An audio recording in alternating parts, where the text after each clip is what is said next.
ፋኒ ልጆቹን ስታስረክብ ሙሉ ምርመራ ሳታካይ ልጆቹን እንዳሰጣቸው እሺ፣ እንደ ካሊድ እንዳይጫወቱብ ያሳስሩ ይችላሉ ምናምን። ነፍሴ እናስወጣዋለን ቢታሰር እኛንን የምናስወጣው እኔ ያስወጣዋል ቢታሰር ምንም እንዳታስቢ።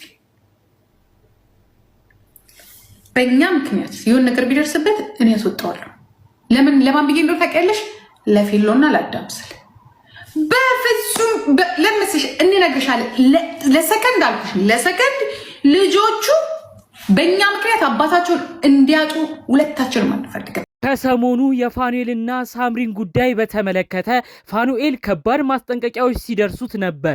ይኸውም እንግዲህ ግንባር ቀደም በተባለ መልኩ የፋኒ ጠበቃ ነኝ የምትለው ዩቲዩበሯ ሄለን ሾው ደጋግማ ቪዲዮ ስትሰራ ነበር። ፋኑኤልንም ስታስጠነቅቅ ነበር። በተለያዩ መልእክቶቿም ፋኑኤል ተጠንቀቅ፣ ይህን ከባድ የወንጀል ድርጊት አንተ እንደፈጸምክ አድርገው እናትና ልጅ ሳምሪና ፋኒ ከባድ ችግር ውስጥ ይከቷል፣ በእስር ቤት እንድትማቀቅም ነው የሚያደርጉ በማለት የተለያዩ መልእክቶች ስታስተላልፍ ነበር። ታዲያ ለእነዚህ መልእክቶች የመልስ ምት ይመስላል ጂጂኪያ አሁን ላይ በመምጣት ለፋኑኤል እንዲህ ብላለች። እኛ የልጆቻችንን የፊሎና የአዳምን አባት አናሳስርም፣ የሚወራው ነገር ሁሉ ውሸት ነው፣ አንድ ችግር ራሱ ቢደርስበት እኛንን ዋስ ሆነን እምንደርስለት ስትል የማይጠበቅ ምላሽን ሰጥታለች። ከሰሞኑ ፋኑኤል ለእስር እንዳይበቃ ከባድ ማስጠንቀቂያዎች ሲነግሩት የነበረውን ጉዳይ በዝርዝር መረጃውን እናስደምጣችኋለን። ይህንን አስመልክቶ ጂጂኪያ የሰጠችውን ምላሽን በተመለከተ ዘርዘር ያሉ ጉዳዮችን በዚሁ እናሰማችኋለን። ጂጂኪያ ያልተጠበቀ መልእክት አስተላልፋለች። ፋኑኤልን ማንም እንዲነካው አንፈልግም ስትልም መልእክቷን አስተላልፋለች። ያንን ተከትሎም የተሰሙ ሌሎች ዜናዎችም አሉ። ሁሉንም በዝርዝር ይዘን መተናል። ሰላም ጤና ይስጥልን ውድ የሀገሬ ልጆች፣ በያላችሁበት ሰላማችሁ ይብዛልኝ። ዛሬም አዳዲስ በሆኑ ጉዳዮች ብቅ ብለናል። ለዚህ ቻናል አዲስ ከሆናችሁ ሰብስክራይብ በማድረግ ሁሌም እንለቃቸው ቪዲዮዎች እንዲደርሱ ይሁን። ቀጥታ ይዘን ወደ መጣ ነው ዝርዝር መረጃዎቻችን እናልፋለን። እንግዲህ በቪዲዮ መግቢያ እንደተመለከታችሁት ዩቲዩበሯ ሄለን እና ጂጂ በተለያየ ሀሳብ ላይ ተከራክረዋል። በተለያየ ሀሳብ ላይም ተነጋግረዋል ማለት ነው። ዩቲዩበሯ ሄለን ሾው እንግዲህ ብዙዎቻችሁ ታቋታላችሁ ብዬ አስባለሁ።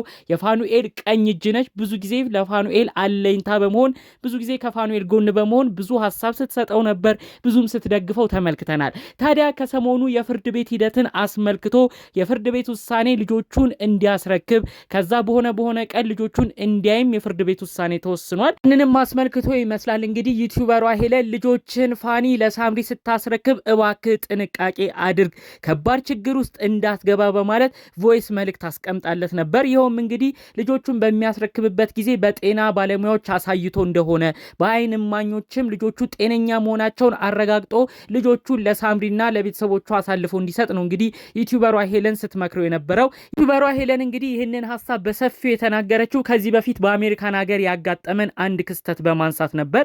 ይሄ ታሪክ እንግዲህ በመጽሐፍ ሁሉ ተጽፏል። አሜሪካን ሀገር ይኖር የነበረ እንግዲህ ዩቲዩበሯ ሄለንም የምትናገረው የሀገሬ ሰው የነበረ ነው። ታሪኩን ሲናገር መጽሐፉም ጽፎ በደንብ አውቀዋለሁ ብላለች። ታዲያ ያ ግለሰብ ከባለቤቱ ጋር በተጣላበት ወቅት ላይ ምን ያደረጉት ነበረ?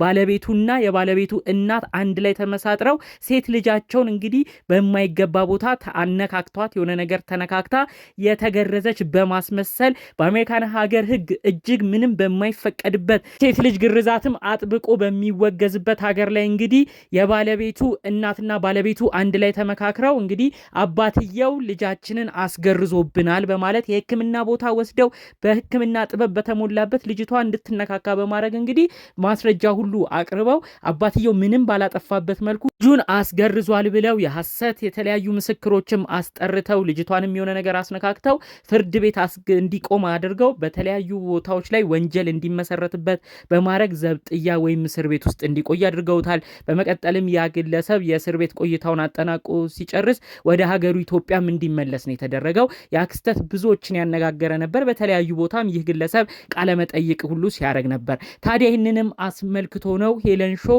በፊት የቀረበውን ታሪክ በማንሳት ጭምር እባክህ ፋኑኤል ተጠንቀቅ፣ ሳምሪና እናቷ ጂጂኪያ አሁን ምንም ባላሰብከው ባልጠ ባልጠበቀው ሁኔታ በሴት ልጅህም የሆነ ነገር አስደርገው አባቷ ጋር እያለች ነው እንዲሆነችው በማለት የማይሆን ክስም እንዲመሰረትብህ አድርገው ከባድ ችግር ውስጥ ልትገባ ነው የሚያረጉ በማለት ጭምር እንግዲህ ዩቲዩበሯ ሄለን ብዙ መልእክቶችን ስትነግረው ነበረ።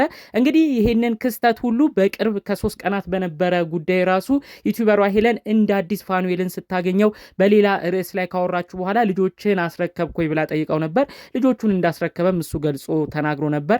ታዲያ በማያያዝ ነው እንግዲህ ዩቲዩበሯ ሄለን የበፊት የነገረችውን ማስጠንቀቂያን በማንሳት ጭምር እንዳልኩ አስመርምረ የህግ ባለሙያዎች የህክምና ባለሙያዎች ባሉበት ልጆችን አስረከብኩኝ ሁሉ ብላ ስትጠይቀው ነበር ማለት ነው። እንግዲህ ይህንን አስመልክቶ ይመስላል ያው የሳምሪ እናት የሆነችው ጂጂኪያ ጠቅለል ባለመልኩ ስለተባሉት ጉዳዮች መልእክቷን ሰምታለች ማለት ነው። እንግዲህ ጂጂኪያን በመልእክቷ እንዲህ ነው ያለችው። በተለያዩ ቦታዎች የሚወሩት ነገሮች ሁሉ እኛን ምንም አይወክሉንም። ፋኑኤል በፍጹም እንዲታሰር አንፈልግም። የፋኑኤልን ክፉ ነገር አንፈልግም። ምንም ቢሆን የልጆቻችን አባት ነው። የፊሎና አዳም አባት ነው። ፋኑኤል አንድ ነገር ሆኖ ታሰረ ማለት ችግር ደረሰበት ማለት በተዘዋዋሪ የልጅ ልጆቼ ፊሎና አዳም ይጎዱብኛል። ስለዚህ ይሄን ደግሞ እንዲሆን አልፈልግም። ምንም ቢሆን እንዲታሰር የሆነ ችግር እንዲደርስበትም አንፈልግም ብላ ነው እንግዲህ ስትናገር የነበረው።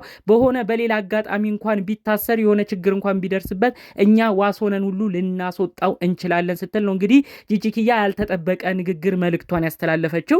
ይህ ቪዲዮ እንግዲህ ሪከርድ በመሆን በተለያዩ ቦታዎች ላይ ተሰራጭተዋል። የተለያዩ ሰዎችም የተለያዩ ንግግሮች የጂጂን እንደዚህ አይነት ምልከቷንም አስመልክቶ ብዙዎች ሀሳብ አስተያየት ሲሰጡ ነበር። አንዳንዶች ይህ የውሸት ነው፣ እውነት አንቺ ለፋኑኤል አዝነሽ አይደለም፣ ምን ነው ከዚህ በፊት የተለያዩ የማይገቡ ቃላቶችን እየተናገርሽው ስታሸማቅቂው አልነበር ወይ? አሁን ብዙ ነገር ሲነቃባችሁ ነው ወይ እንደዚህ ሽፋን የምትሰጩ የሚላለ። በሌላ በኩል ደግሞ የጂጂን አነጋገር በመውሰድ ጂጂኮ አንዳንዴ የዋህነች የሚልም አለ። ሌላ ደግሞ እንግዲህ ጠቅለል ባለመልኩ በፊት ባናቃችሁ ኖሮ እናትና ልጅ ጸባያችሁን ባንረዳ ኖሮ አሁን ለሚያውቃችሁ ሰው ትሸውዳላችሁ። ጂጂ አሁን እንደምትናገሪው ከሆነ ምንም ለማያውቅሽ ሰው የዋህ ትመስያለሽ። አጠቃላዩ ግን የፋኑኤልን ውድቀት የፋኑኤልን እስከ መጨረሻው መጥፋት ግን ትፈልጊያለሽ። አሁን የምትናገሪው ሁሉ ውሸት ነውም ብሎ ደግሞ አጠቃላይ ሀሳብም የሚሰጥ ሰው አለ ማለት ነው። በአጠቃላዩ ግን እንግዲህ ጂጂኪያ በአንደበቷ የተናገረችው ደጋግማም ያስተላለፈችው መልእክት እኔና ልጄ ሳምሪ ምንም አይነት ጉዳይ እንደዚህ አይነት ነገር ላይ አንገባም። እንኳን እንደዚህ ሴራ ሰርተን ልጁን ልናሳስረው ልጁን እስር ቤት እንዲገባ ልናስደርግ ይቅርና በሌላ ነገር እንኳን ይህ ግለሰብ አንድ ነገር እንዲሆን አንፈልግም። ምንም ቢሆን የልጅ ልጆቼ ፊሎና አዳም አባት ያስፈልጋቸዋል ስትል ነው መልእክቷን ያስተላለፈችው ማለት ነው። እኔ እስቲ ዛሬ ላይ አንድ ሀሳብ ማስተላለፍን ፈልጊያለሁ። በተለይ የጂጂኪያ ወይም የአያታቸውን መልእክት በማስመልከት እባክሽ ጂጂኪያ እውነት ነው ፊሎና አዳም አባት ያስፈልጋቸዋል። ጂጂኪያ በሚዲያ ወጥተሽ እንደተናገርሽው የልጅ ልጆቼ አባት ያስፈልጋቸዋል፣ አባታቸው እንዲታሰር አንፈልግም ያልሽውን ነገር እባክሽ በሌላም ነገር ጥሩ ነገር እየተመኘሽ እነዚህን የልጅ ልጆችሽን አባት የሆነውን ፋኑኤል በንግግርም ላለማሸማቀቅ ሞክሪ እባካችሁ። ተከባብራችሁ የምትኖሩበት ነገር ይፈጠር። ዛሬን ቪዲዮን ማብቃት የምፈልገውም ሁልጊዜ እንደምለው ፋኒና ሳምሪ አብረው የኖሩ ብዙ ክፉ ደግን ነገርም ያሳለፉ ናቸው።